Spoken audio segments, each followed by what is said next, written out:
Hello, hello, welcome in. I'm Magic Was Taken, and today we're playing Boreal Tenebrae. I had to re-record this part because of me saying the wrong name, actually, because the game used to be called Boreal Tales. And yeah, I hope you enjoy this one. I had to re-record the gameplay a bunch of times because of the disk space running out and other stuff going on. So either way, hope you enjoy this one, and be sure to leave feedback if you want to. All right, enjoy. We're gonna start a new game here, and this is essentially a mystery game set in a fantasy world with some horror elements to it. And you play as Bree, who's searching for a sister. And there's these blocks that appear in the world, and they effectively are linked somehow together, and you have to figure all of it out for yourself. So blocks are back. Does this mean you're back, Sarah? And Sarah's our sister. Over here we have a payphone. And we'll just give the tutorial window there. The game is kind of clanky in some ways. The camera is semi-fixed. It doesn't move a lot. And you don't have that much control over it. At the same time, you have no remapping or whatever for the keys. Elena over here says it's so beautiful. They've come back? What does it mean? Dr. Alka says, what's happening here isn't medical, it's something else, but I don't think I'm going to stick around to find out what. Buckslav over here says, static, beautiful noise. And then it's the wolf cop. As you can see, it's a wolf cop. It's a fantasy world, kind of. Talking animals and stuff. Back off, Bree. No one is allowed to approach the block until our investigation is complete. Least of all you. Give me a break. You don't have anything better to do than stand here all day? Nope. Okay, so we can't actually go to the block over here. And because of that, we'll have to find a way to distract the cop. I did it 3 times already. It's always come in handy. We got a lighter from here. There's a cat over there.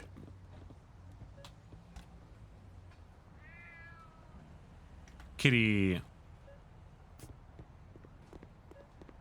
Now we just need to find something else here. Oh, I got to find a way to get that cop away from there, even for a second. So this took me actually around 10 minutes to figure out. Garbage is piled up around an overflowing trash can. I just need something, anything that will get that cop away from the block. Found an empty bottle. Got some rags. I'm at a gas station with a bottle and some rags. Okay, I think that's enough dumpster diving for one day. Man, I stink. Stale gasoline pools around the broken pumps. Does everyone like the smell of gasoline? What evolutionary dead end did that to us?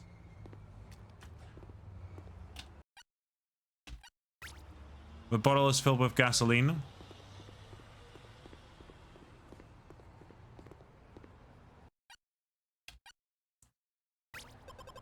I need to light this for it to do any damage, and for that it needs a wick. This is crazy, but I really need to take a look at that block. It's the only lead I have on Sarah. So now we've got a Molotov, the anarchist classic, and a lighter that, in the grand tradition, I have borrowed with no intention of returning. There's nothing around I want to burn, but maybe if I light up something I would have with me. Here goes nothing. The lit Molotov is thrown on top of the newspapers, filling the garbage can. Duck and cover. So yeah, it's very stylized in this retro fashion with low resolution and very chunky pixels. And I like it. It's a very unique art style, kind of stylized, looks pretty, gives it this retro vibe. Especially with the cassette tapes and the static and all that noise that is a common theme in this game. There's the Boreal block.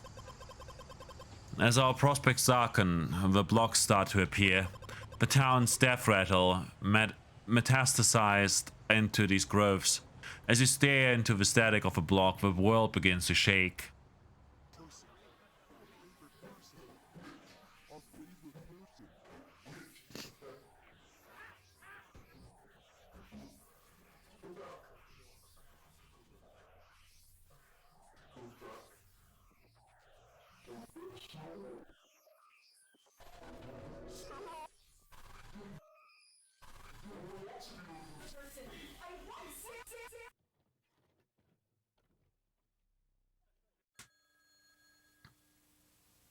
So now we're in the other world, and this one's a bit creepy, in a way. And we have these different places and characters that are connected, and it's a very interesting story. So initially I thought, okay, this is a bit clunky, and maybe the art style isn't actually for me. This is Sarah. Back here again, this is the sister that we're searching in the other world. Got the factory disc. This seems important. I think this was mine in the before. So at first I didn't have too many good impressions of this game, but eventually once I played a bit, it got me hooked. And I liked it a lot, you know? So really looking forward to seeing how this one turns out once more episodes come out. At least it's listed as Act 1 on Steam. Is that a gas station? That wasn't here before.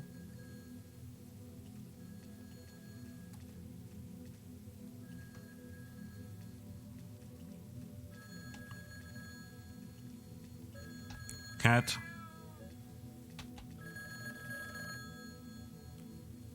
Yes, that's a big hat in the background. As you place the receiver against your ear, the hiss of static resolves into a low whisper. Excuse me, but do you have a moment to talk about that wave? I don't... There's a dark wave in the middle of the sea. I can see it growing. It's picking up speed. This is where you belong now, lost among the noise and jetsam of the world. Everyone is happier that you're gone. Wait, who is this? I'm... Her voice is lost amid a wave of static. And that's about it. We can now dial the phone over there, but it's not going to do us any good. And over here we go. Into the gas station. The shop over here is the pawn shop, where we'll meet Gil. Flow long enough through the static, eventually you wind up here. I collect these transient signals, omitted. If you are here, you must be truly lost. Speak for yourself. Bree won't stop until we're together again, neither will I. Wait, go back? Do you really think that? If what you say is true, you will need help. Perhaps you have seen the inscriptions throughout the town. They are strewn about, all adrift like yourself. If you make a recording of them and bring it to me, I can give you power. The town is sick, full of static and waste. It seeps out and drips down here to be at peace. A peace so deep, it's like the dark.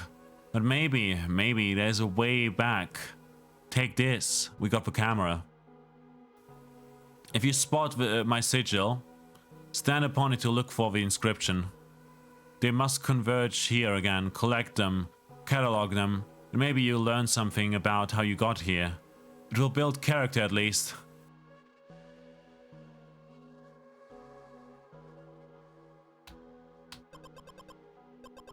Can I run this one? Of course. It all returns to me in due time. Pawn shop disc. So that over there is a sigil. It's like guild sigils. And I spent about 20 minutes trying to get this to work. But I didn't understand it quite. Effectively, when you find one of those, you stand on it and look in the world for these sigils that Gil left. Or that Gil is collecting. And I thought it was the other way around, that you have to try and record the sigil itself. Which, in my opinion, isn't really... it's not explained well enough, in my opinion. At least, like, they could have done a better job at it. So over there you may see in the distance there's like a pink spot. It's very static. There we go, there's the spot. Rolling. So now we can look around here. You can see that face over there. And we can try and look for a sigil. And up there, we'll have to move away a little bit here. And up there is a bug. So sigils like that are basically scattered around the world, and we have to find them and bring them to Gil.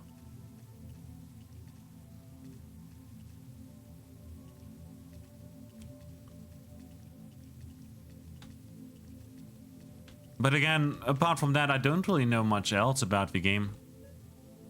Like I played a bunch more, but I only played about an hour. A new memory has awoken.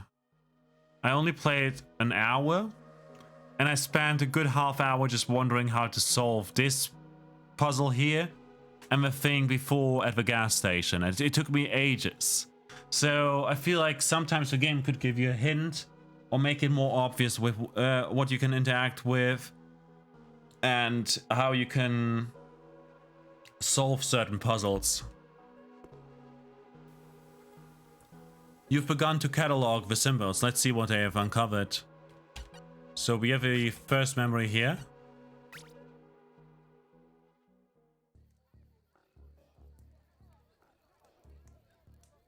The mill was the last line holding this place together. Their frustration buzzed and built like static in the psychosphere. They were looking for someone to blame. They were looking for someone to blame. Let's leave for now. So this game is very ominous in a lot of ways. Not only do we know little to nothing about the world and the static and all of this here, but the world also, like, there's not enough really to go on about, you know, until you get very deep into the game. The severed head of a bear lies rotting in the summer heat. Flies vacuum filth off the surface of glassy eyes. Blood pools. The eye blinks. There's the severed head of Logarius.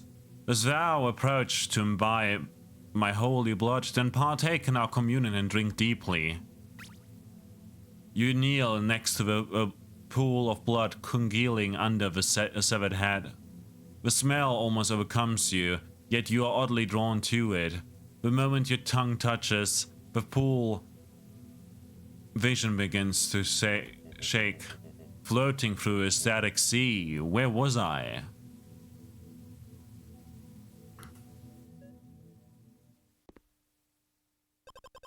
What happened? It was Sarah. She's trapped in there, and she found something, a disc. And now, somehow I have it. There's a way to get her back. This is it. I should get home. Oh, fuck, it always scares me. Is someone there? Hello? The factory squeezed me, it stretched me. I don't feel like myself anymore. No signal, just static. I could feel the degradation growing inside of me. The writhing static lanced with a ritual blade.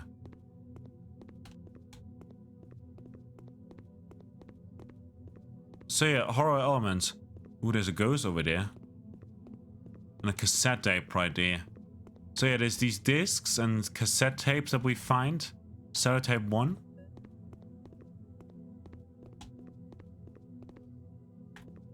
Doesn't seem to be anything else here. There's a truck right there. Did a ghost come here? Oh, graves. Untended graves have appeared here. Just looking at them makes your head swirl. Continue to look. Staring at the grave, a strange feeling overcomes you. The world begins to shimmer.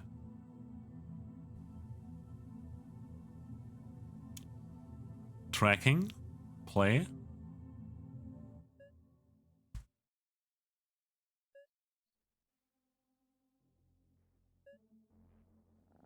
I didn't like the thought of leaving. It felt like selling out.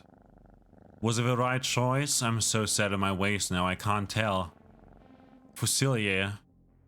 Anyways, who put a quarter in me? You seem a little drained. Here's a pick-me-up of the batteries. You just have to remember, every choice you've made brought you to where you are now, so no regrets.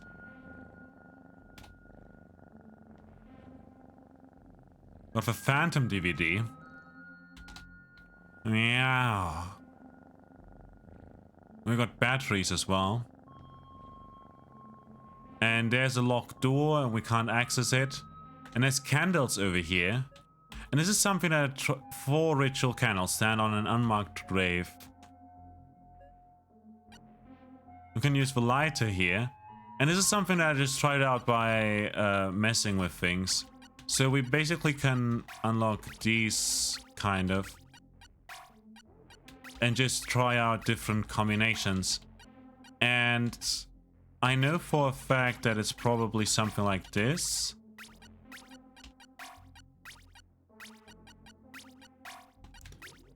But I basically just tried random combinations out. Maybe it's something that we have to come back to later on.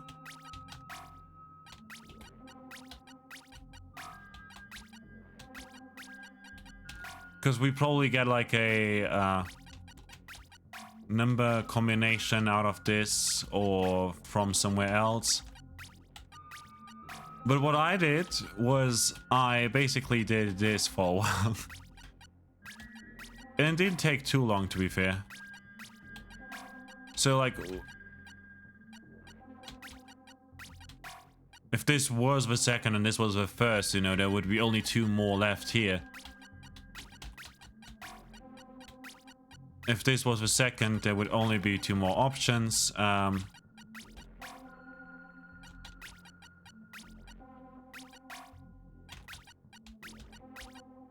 There we go. So this is probably not, unless it's this one.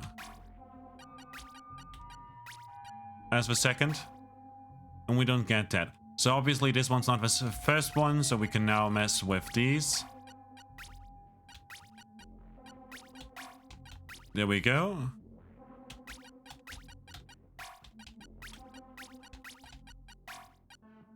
Okay, so that's not the second when if this one was the first.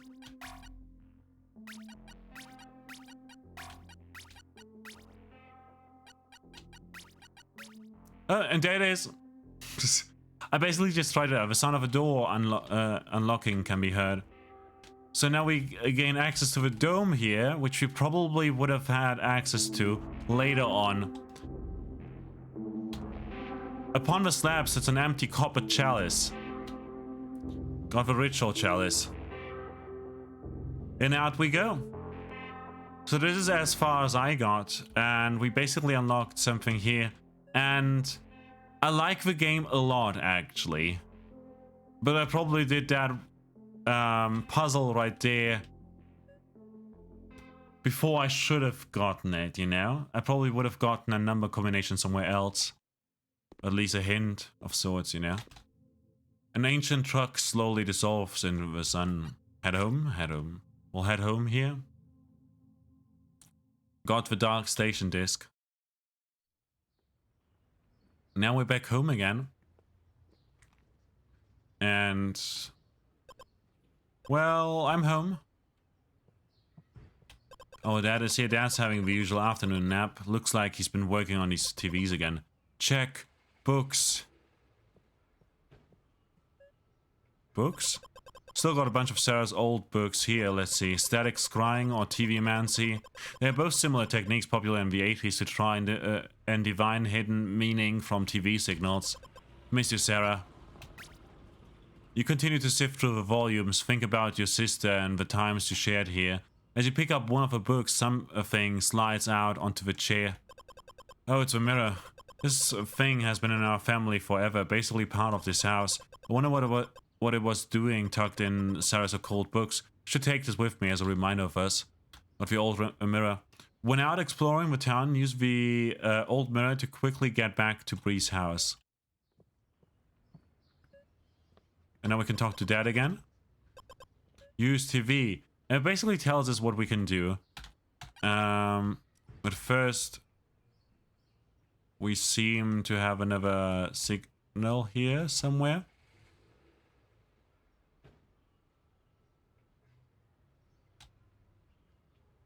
And there's our dad over there. Rolling. I saw that out of... There it is. We saw it when we came in. There's one. Are there more than one?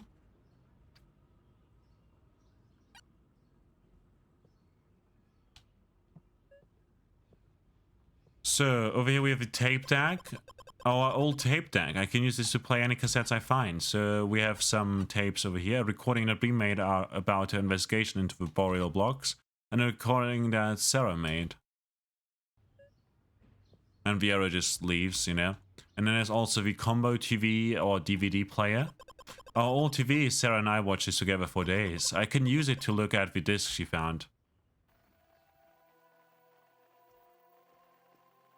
And this is basically where the main... I was always obsessed with TV static. After she disappeared, Dad thought that was the key to reaching her.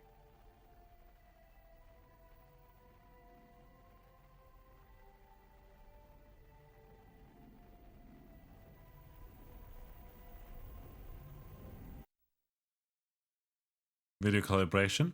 So this is basically where we have the overworld of sorts, and these places are connected somehow. You have to visit some, like the mill over here that we saw in VU memory that we found earlier. There's the Phantom Dome, where the Phantom cassette is, or Phantom DVD, I guess. We found it, and we can now return to that place if we need to, you know. And then there's the pawn shop that we found in the pawn shop, you know. The dark station. If we go to the pawn shop, for instance, we'll be able to go over there via the security footage we found. And now we're back here again as Sarah. You've begun to catalog the symbols. Let's see what they've uncovered. And this is something that intrigues me because we found another one. But I don't know...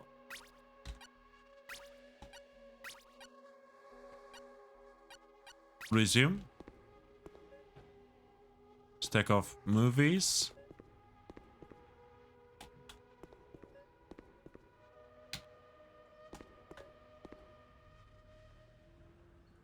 We found another one, but it doesn't seem like we can access it just yet.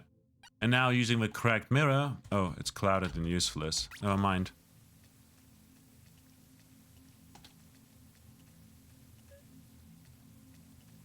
Well, we will have to use this then.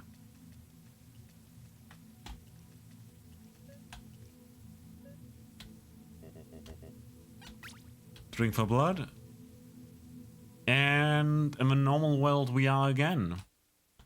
So from here we can go to the truck again. And we can technically, when we're in this world, we can use the truck to... we can use the mirror to basically reach our place. Let's see. And Dad can give us some clues. Use TV. So... Dark Station is, I believe, the pump station, but I'm not entirely sure. We can try that out.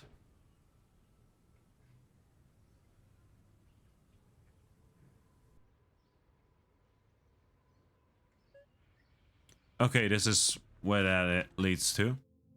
So now we can use the old mirror. You gaze into the mirror. As you do, the world begins to swim. We're back home again, so we don't have to go to the truck all the time, which is interesting, you know. It's basically fast travel. It saves you if you go to the wrong place, or if you go to a place that you've been to or that you didn't mean to go to, which is nice overall. We'll have to go to the... So this is the Phantom Dome, and there's different places here. And there's a mill that we saw in the memory. So we're gonna head right there for a little bit before we wrap this up. What do we have over here?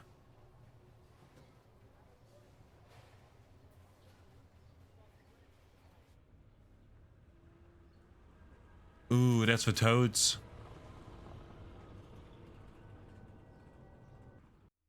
Business not looking good for them. Accident? Bird worker? Get back to work, Nicole. We need to get this shipment loaded. Another accident. Hang in there, Sam. Help is on the way.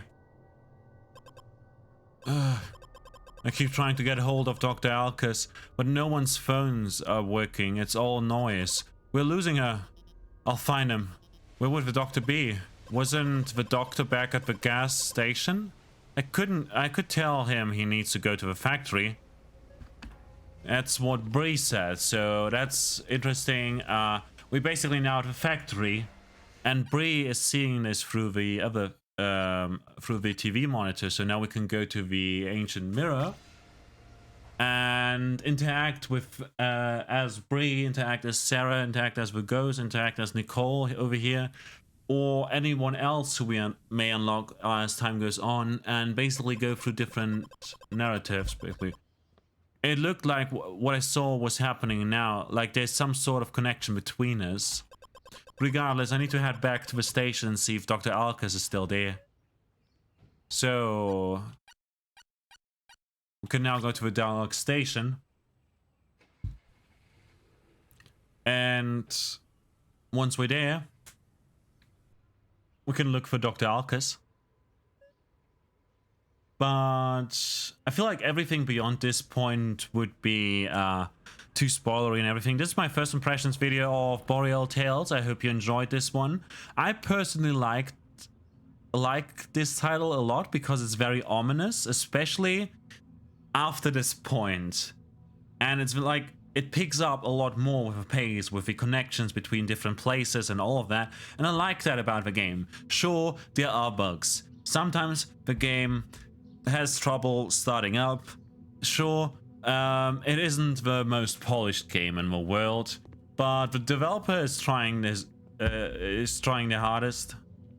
The developers are trying their hardest, and they are updating it here and there, fixing bugs as they can. And honestly, I feel like it's quite underrated for a game that has this price tag and to be this stylized, with these ominous sounds, with his soundtrack that is kind of cool, with this whole retro-esque graphic style, and the themes with the cassettes and all the connections, and TVmancy, which is interesting, and this fantasy world and these horror elements, and I love it. I love it. I really like this game. Now, if you want to see more, I can upload a part 2 here as well. And yeah, check out the links in the description. I'll have my blog with a blog post on this game up over there as well as the Steam store page, the Discord and Twitter, where you can follow me or come hang out if you want to. And yeah, I'll see you next time. Until then, stay awesome and bye bye.